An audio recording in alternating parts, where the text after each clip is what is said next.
Kita akan dilayani oleh Kak Edi. Selamat pagi Kak Edi, silakan. Pagi, apakah suara saya jelas? Jelas Kak. Baik. Ya, saudara, hari ini kita mau sama-sama, saudara, melanjutkan tema kita tentang kompak sejati. Nah, kompak yang sejati itu melayani komsel bersama-sama. Jadi ladang pelayanan kompak itu adalah komsel, saudara. Ya, nah kita mau ingat dulu apa itu kompak sejati. Nah, kita sudah belajar sebelumnya, kita ulangi lagi, saudara. Ya, pertama, saudara, kita harus tahu kompak itu bukan sekedar small group, kelompok kecil, tapi dia adalah unit dasar, unit terkecil dari tubuh Kristus. Ya, jadi dia, saudaraku, mempraktekkan gaya hidup tubuh Kristus. Masih ingat apa itu gaya hidup tubuh Kristus?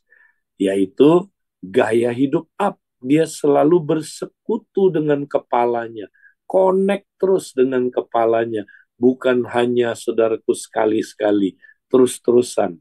Ya, kalau kelompok kecil tidak connect dengan kepalanya terus-terusan, ya. Nah, atau dia nggak punya kepala, ya.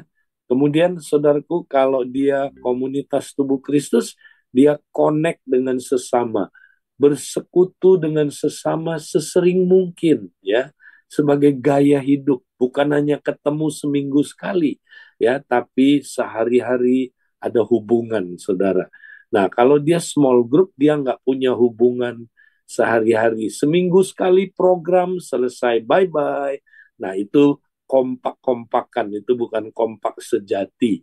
Nah, kalau kompak sejati, dia saudara up, in, dan kalau up in-nya bagus, pasti out-nya akan bagus, saudara. Ya, dia akan praktek penjangkauan tubuh, ya, body reaching. Dia menjangkau keluar. Ya, pertama dia menjangkau dalam tubuh Kristus dulu. Kemudian nanti dia baru menjangkau keluar tubuh Kristus. Nah, inilah agenda kompak sejati, saudara. Nah, praktikalnya gimana? Kita udah belajar, next.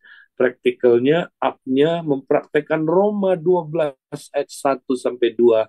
Ya, mereka terus beribadah bersama. Ya, baik bersama-sama seminggu sekali mereka ketemu, mereka beribadah, ya, mempersembahkan tubuh mereka sebagai korban yang hidup, yang kudus, yang berkenan kepada Allah, ya, atau secara pribadi mereka terus-terusan beribadah sepanjang hari itu. Mereka beribadah, mengabdi kepada Tuhan, tunduk taat, ya, dipimpin oleh Roh Kudus, saudaraku, dipimpin oleh Tuhan. Hidupnya dikuasai penuh oleh Roh Kudus. Karena ketika kita beribadah, Roh Kudus, saudaraku, mengambil alih. Ketika kita persembahkan korban, ya, api turun dari surga, melahap korban itu. Roh Kudus turun, ya, saudara. Kemudian apa, saudara? Memenuhi kita, ya, karena dia ada di dalam kita. Dia memenuhi kita dengan kuasa Roh Kudusnya, saudara, sehingga dia melakukan pembaharuan, ya, manusia roh, ya. Maka kalau dia bekerja, pasti dia menyatakan dosa, dia menyatakan apa, ada hal-hal yang kita salah. Nah, kita harus bertobat, metanoia, saudara, sehingga terjadi metamorfo, ya, pembaharuan budi. Nah, itu mesti tiap hari terjadi. Itulah up-nya. Nah, kemudian kompak sejati juga mempraktekkan in-nya.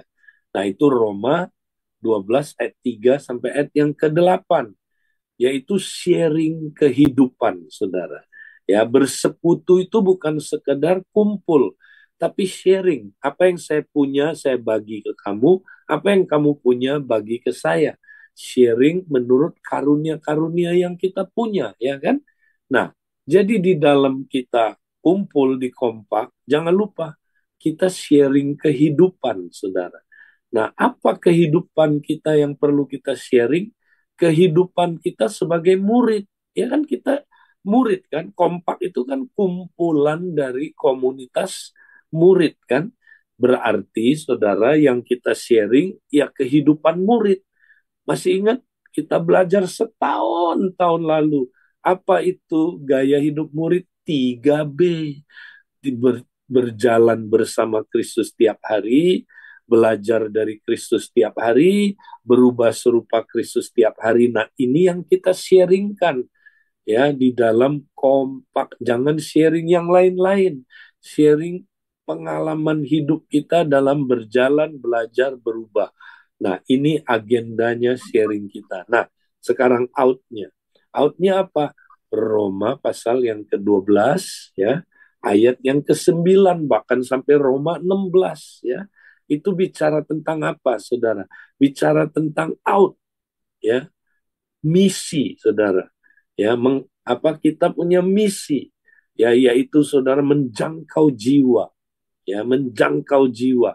Nah, sebelum kita menjangkau jiwa yang di luar tubuh Kristus, kita layani dulu anggota anggota komsel ya yang di dalam tubuh ya. Itu dulu kita layani, Saudara. Jadi, makanya saya mau membahas bagaimana kita melayani anggota-anggota komsel dulu ya. Nah, pelayanan apa yang kita mesti kerjakan? Ya, pelayanannya Kristus. Pelayanan yang Yesus lakukan. Nah, next kita lihat. Apa pelayanan Yesus waktu dia datang ke dunia ini? Nah, ini dia sebut pekerjaan-pekerjaan Bapa. Yesus menyebutnya pekerjaan Bapa. Ya, untuk inilah Yesus diutus. Ya, di dalam Lukas 4 ayat 18 sampai 19, Roh Tuhan ada padaku, oleh sebab Ia telah mengurapi aku untuk menyampaikan kabar baik kepada orang-orang miskin, dan Ia telah mengutus aku. Ya, jadi Roh Tuhan ada pada Tuhan Yesus. Dia diurapi, ada tujuannya. Pertama, untuk menyampaikan kabar baik, Injil. Dia menyampaikan Injil kerajaan. Ayat 19, untuk memberitakan pembebasan kepada orang-orang tawanan. Apa ini, saudara? Yesus melakukan pelayanan pengusiran setan, pelayanan pelepasan, supaya orang yang tertawan, terikat oleh kuasa gelap dilepaskan. Ya, kemudian penglihatan bagi orang-orang buta. Nah, ini buta rohani, buta jasmani, dilayani oleh Tuhan supaya mata rohani terbuka melihat.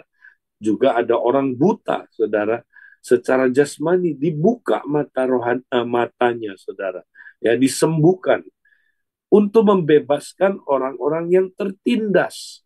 Ya, ini apa, saudara? Yesus datang untuk menyembuhkan orang yang luka hati, ya, yang banyak problem emosinya, saudara, disembuhkan, dipulihkan, ya, dan untuk memberitakan tahun rahmat Tuhan telah datang.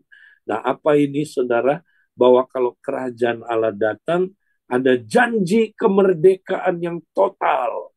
Ya, itulah tahun Yobel, Jubile, ada pembebasan total, kemerdekaan total. Kerajaan Allah datang, kuasa gelap dihancurkan, saudara. Ya, kuasa kegelapan yang memperbudak hidup manusia, ya, dosa yang memperbudak hidup manusia, ya, dunia ini yang memperbudak kita, ya, bahkan keinginan-keinginan daging kita yang memperbudak kita, ya, saudara, itu bisa dilepaskan dari kita. Haleluya. Itulah pelayanannya Yesus, saudara. Nah, Yesus bilang, ya, kalau aku pergi kepada Bapa, ya, maka dia bilang begini dalam, ya, Yohanes pasal yang ke-14 ayat yang ke-12, sesungguh-sungguhnya aku berkata padamu, barang siapa yang percaya kepada aku, ya, ini buat semua orang percaya, semua murid, semua anggota tubuh Kristus, ya. Barang siapa yang percaya kepada aku, ya, maka dalam NIV-nya dia bilang mereka akan melakukan pekerjaan-pekerjaan yang aku lakukan, bahkan yang lebih besar daripada ini, karena aku pergi kepada Bapa. Nah, itu dia. Ketika dia pergi kepada Bapa, saudara, maka tugas melakukan pelayanan-pelayanan dalam Lukas 4 ini dipercayakan kepada kita, ya, didelegasikan kepada semua orang percaya, semua murid Kristus, semua anggota tubuh Kristus dipercayakan pelayanan ini, saudara. Ya, jadi adalah tugas kita melakukan pekerjaan-pekerjaan ini, ya, seperti yang Yesus lakukan. Nah, maka ini kita mesti lakukan. Nah, di mana dulu, saudara? Nggak usah jauh-jauh, di dalam Komsel dulu, ya. Di dalam Komsel ada orang yang butuh kabar baik, ada orang yang butuh, ya, saudara, pelepasan, usir setan, kesembuhan batin, kesembuhan dari penyakit, dibebaskan dari berbagai macam ikatan. Ya, saudaraku, itu ada di dalam Komsel. Nah, layani dulu Komsel. Jadi ini tugasnya kompak sekarang. Karena Yesus mengutus murid-muridnya dua-dua untuk pergi, saudaraku, melakukan pekerjaan ini. Dia udah tunjukkan di dalam Injil. Makanya sekarang pun sama. Dia mengutus kompak. Berdua, bertiga, pergi. Ya, untuk apa? Melakukan pekerjaan-pekerjaan Bapa ini. Ya, nah, bisa nggak kita lakukan? Nanti kita lihat, saudara. Bisa, sangat bisa. Ya, karena Tuhan akan memberi kita kuasa melakukannya. Ya, nah ini tugas kompak. Kedua, next, kompak juga punya apa, saudaraku, tugas lain. Ya, di samping itu, tapi mirip sama itu sebenarnya, ya. Nah, saudara, kalau kita baca dalam Matius 18 ayat 18 sampai 20, ya, ini konteksnya bicara tentang kalau ada orang yang jatuh dalam, bukan cuma jatuh, terikat dosa yang berat, ya, dia terikat dosa yang berat, saudara, dan dia sudah mau meninggalkan apa, tubuh Kristus, mau meninggalkan gereja, eklesia, ya, padahal dia domba sebenarnya, cuman dia domba yang tersesat. Maka Tuhan suruh kita cari. Kalau dulu Yesus cari, ya, gembalanya, tapi sekarang yang mesti cari kita ditugaskan cari domba yang tersesat ini, yang terikat dosa, yang meninggalkan perhimpunan ataupun masih ada di perhimpunan tapi hatinya sudah meninggalkan, ya, saudaraku, perhimpunan ini, meninggalkan Tuhan. Layani dia, saudara. Makanya dibilang tegur dia 4 mata. Nah, kata tegur di situ berulang-ulang, bukan satu kali. Ini bukan sekedar proses disiplin, saudara. Ya, bisa dipakai sebagai guideline proses disiplin, tapi ini lebih dari itu. Ya, kalau kita lihat konteksnya, saudara. Jadi ini adalah tugas kompak. Kalau lihat di dalam Komsel kita ada orang yang, ya, terikat dosa parah dan dia udah mau murtad, udah mau tinggalkan Tuhan. Orang ini, saudara, mesti dilayani. Ya, dia masih ada di Komsel tapi hatinya udah jauh dari Tuhan, ya. Dia hidupnya, saudaraku, terikat dalam dosa yang berat-berat, ya. Misalnya, saudara, ya, dia terikat dengan apa? Judi. Ya, dia terikat dengan pelacuran, dia terikat dengan narkoba, terikat dengan perempuan, ya, saudara. Dia, ya, mungkin adiksi-adiksi, terikat alkohol, pornografi, dan dia udah dingin rohaninya, saudaraku, udah mau meninggalkan Tuhan. Nah, ini tugas dari kita, saudara, kompak-kompak melayani dia. Kenapa? Karena kalau 2 tadi gagal, katanya, saudara, panggil 2-3 orang. Nah, ini 2-3 orang ini powerful. Inilah kompak, saudara. Tugas kompak, ya, karena mereka komunitas sepakat, mereka boleh menggunakan kunci-kunci kerajaan. Ini kunci-kunci kerajaan adalah kuasa yang melepaskan orang itu dari dosa keterikatannya itu. Sehingga dia bisa bebas dari dosa-dosa keterikatan. Karena, ya, 2-3 orang ini sinergi, ya, bersepakat, boleh menggunakan kunci kerajaan dan pasti lepas orang itu, saudara. Ya, kalau dia nggak lepas juga, ya berarti dia bukan domba, dia kambing. Nah, kambing mau dilepasin sampai gimana pun dosanya nggak bisa, karena dia belum lahir baru. Jadi injili dia dulu sampai dia lahir baru. Kalau dia udah jadi domba, dia pasti bisa lepas. Jadi ini jaminan, kalau kita layani betul dia domba, dia pasti lepas, saudara. Pasti lepas. Karena kompak itu punya kuasa yang luar biasa sekali, saudara. Ya, diberi kunci kerajaan. Nah, ini saudara mesti lihat, kompak itu dahsyat. Nah, jadi dari dua bagian firman ini, saudara, kita bisa melihat next, ya, apa yang menjadi tugas kompak di dalam Komsel. Ya, jadi tugas kompak, ingat saudara, kompak itu ya adalah unit terkecil komunitas tubuh Kristus yang diutus Tuhan ya untuk melakukan pekerjaan-pekerjaan Yesus, ya, yaitu pekerjaan-pekerjaan Bapak juga ya. Nah, saudara, mereka diutus untuk apa, saudara? Untuk melakukan pelayanan Lukas 4 maupun Matius 18 tadi. Nah, mereka ini bisa nggak melakukan itu? Bisa. Karena dua, tiga orang kalau bersepakat, saudara, itu terjadi sinergi. Ya, semua karunia lebih komplit ada di sana. Ya, 5 pelayanan, 7 karunia motivasi, 9 karunia Roh Kudus bekerja. Ya, kenapa?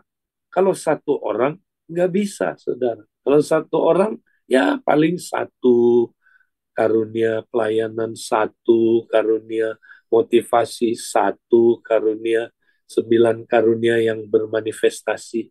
Ya, kurang komplit, jadi kurang dahsyat kalau satu orang. Tapi kalau tiga ini bersinergi, nah lebih komplit kan karunianya kan? Kemungkinan bisa dapat 5, 7, 9. Wah, berarti mereka sesakti Yesus. Nah, karena kalau Yesus dia punya 5, 7, 9 ini komplit. Makanya pelayanan Yesus kan dahsyat sebagai manusia ya.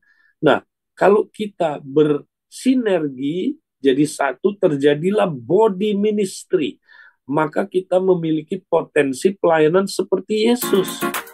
Ya, maka waktu kita melakukan pelayanan-pelayanan ini, saudara, itulah yang disebut kamu pun akan melakukan pekerjaan-pekerjaan yang aku lakukan, bahkan lebih besar daripada itu. Ya, makanya kalau kita bersinergi kompak, kita melakukan pelayanan, udah siap, ya. Nah, maka kita bisa apa, saudara? Melakukan pelayanan-pelayanan ini dengan ya kemampuan seperti Yesus dulu lakukan, saudara. Ya, kita bisa menginjil seperti Yesus menginjil dulu. Kita bisa usir setan seperti Yesus usir setan. Kita bisa lakukan pelayanan pelepasan seperti Yesus dulu melakukan pelayanan pelepasan. Kita bisa lakukan, saudaraku, ya, kesembuhan jasmani seperti yang Yesus lakukan dulu. Kita bisa konseling, bisa, saudaraku, kesembuhan batin, ya, seperti Yesus dulu konseling dan melakukan kesembuhan batin. Kita bisa melepaskan orang dari adiksi seperti Yesus dulu melepaskan orang dari adiksi. Kita bisa bebaskan orang dari apa, saudaraku, kesulitan keuangannya, ya, dari apa, keterikatan utangnya. Seperti Yesus sendiri yang melayani, saudara. Kita bisa konseling pernikahan seperti Yesus melakukan konseling pernikahan. Kita bisa konseling keluarganya seperti Yesus sendiri yang melakukan ya pekerjaan-pekerjaan ini, saudara. Wow, ini dahsyat sekali, ya. Makanya jangan pandang remeh kompak, saudara. Ya, kompak itu luar biasa, ya, karena dia punya potensi pelayanan seperti Yesus, ya. Makanya kita sama-sama dalam kompak akan melakukan pekerjaan-pekerjaan yang Yesus lakukan. Bahkan lebih besar. Nah, kenapa lebih besar? Ada yang tahu, saudara? Karena gini, dulu tubuhnya Yesus cuma satu kan. Tubuh kecil satu yang ada di mana? Yang ada di Israel, jalan-jalan. Nah, terbatas dia melakukan pelayanannya. Dia tidak maha hadir waktu itu. Secara tubuh dia hanya bisa di satu tempat, ya, di satu saat, ya. Makanya Yesus pelayanannya, ya, terbatas. Kenapa? Karena tubuhnya cuma satu. Sekarang tubuh dia ada di mana-mana. Nah, unit terkecil dari tubuhnya adalah kompak. Nah, kalau kompak semua ya bersinergi seperti ini, hidup seperti Yesus, saudaraku, ya, hidup seperti tubuh Kristus, maka apa yang terjadi, saudara? Ya, ini berarti sama dengan Kristus atau Yesus ada di mana-mana melakukan pelayanan. Tubuhnya kan ya mewakili dia, saudara. Berarti, wow, ya kalau dulu Yesus cuma punya satu tubuh, sekarang banyak kan, dan komunitas-komunitasnya ada di mana-mana. Makanya pekerjaan-pekerjaan yang lebih besar dari yang Yesus lakukan, kita bisa lakukan secara kuantiti lebih besar, saudaraku. Ya, dulu Yesus terbatas di mana, saudara? Ya, cuma di tanah Palestina. Sekarang ada di mana-mana. Bukankah lebih besar? Ya, lebih besar.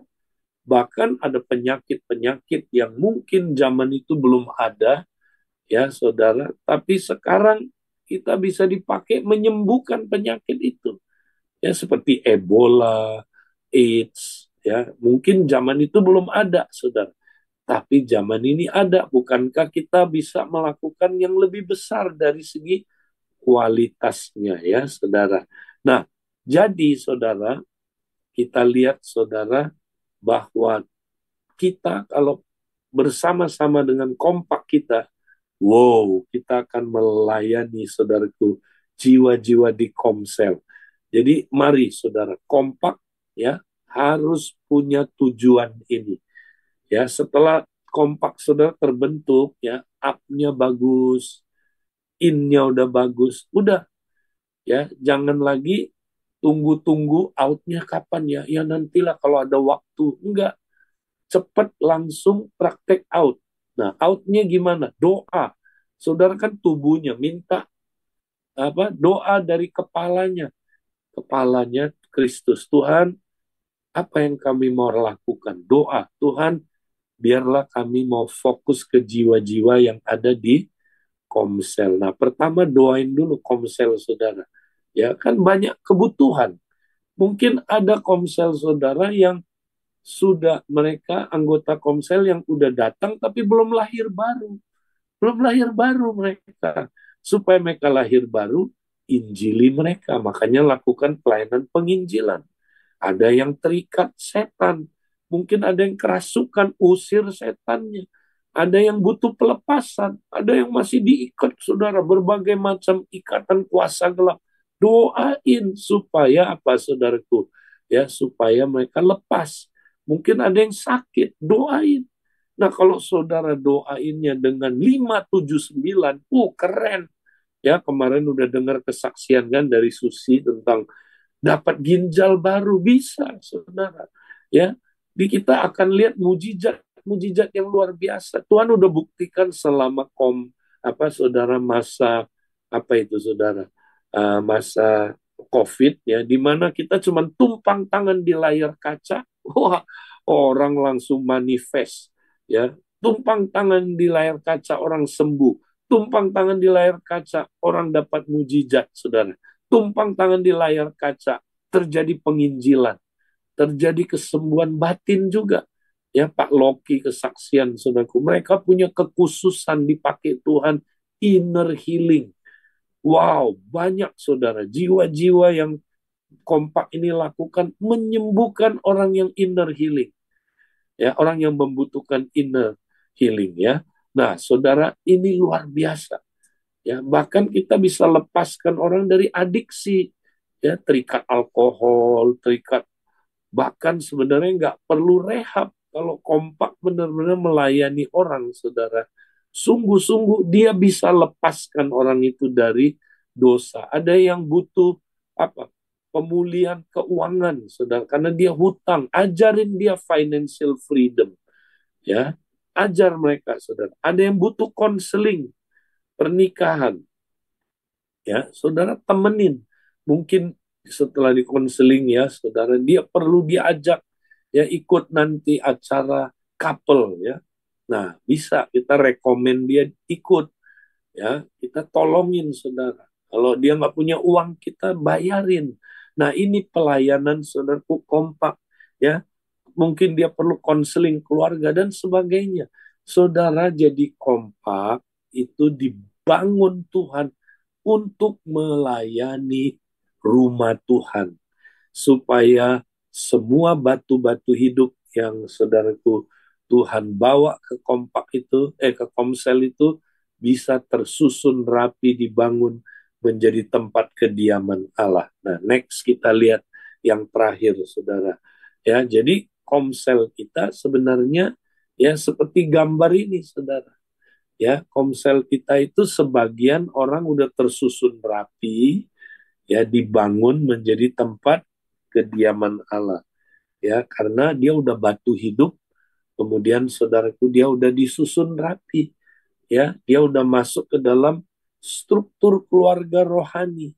Ya, dia disusun rapi, ada bapak rohaninya, bapak rohaninya ada kompak juga, dia sendiri ada kompak ya.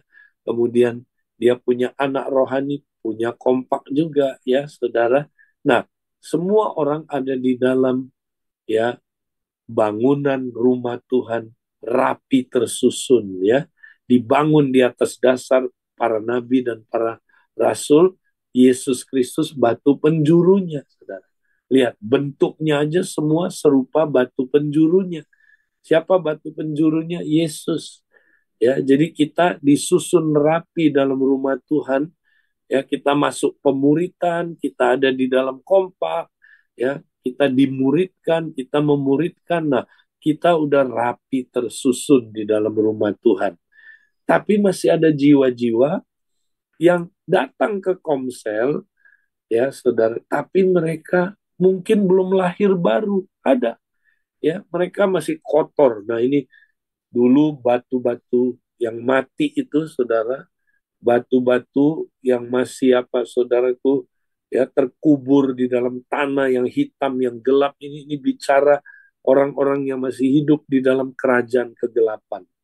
Ya, mungkin mereka satu dua udah ikut komsel, tapi masih kotor, masih masih hitam, saudara. Perlu dicuci bersih, ya, supaya dia jadi apa? Batu yang hidup, dari batu mati jadi batu yang hidup, ya.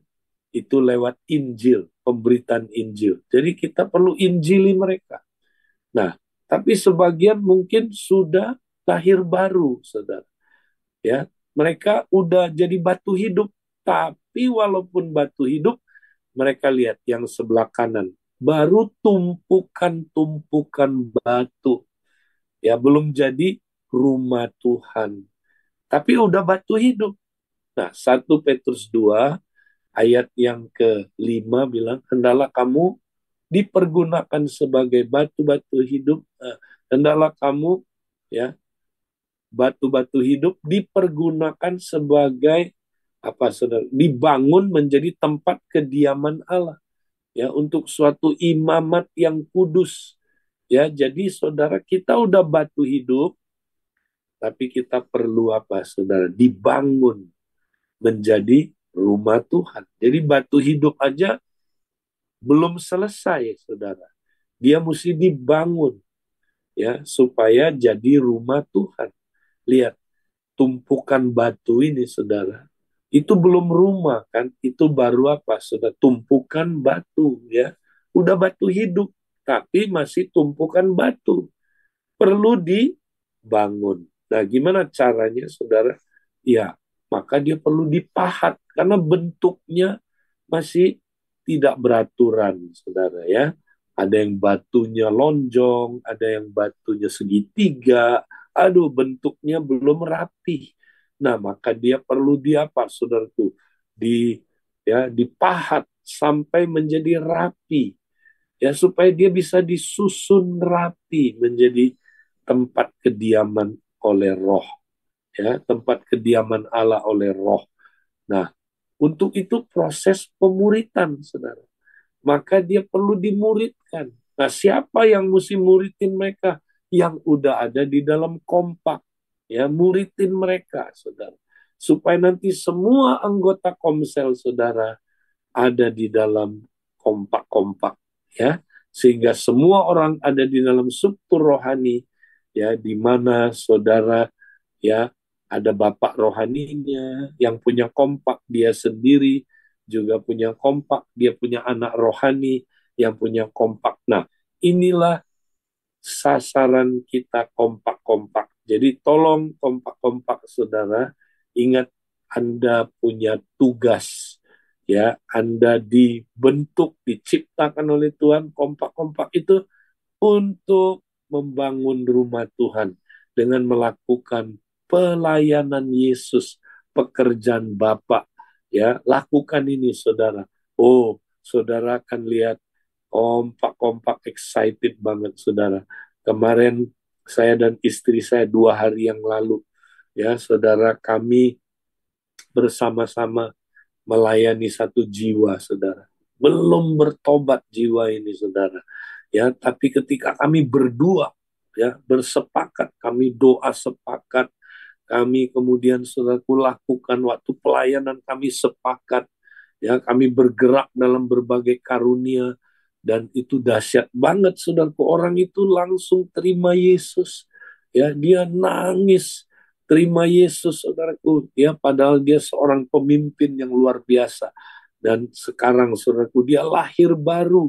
Nah, mesti di follow up.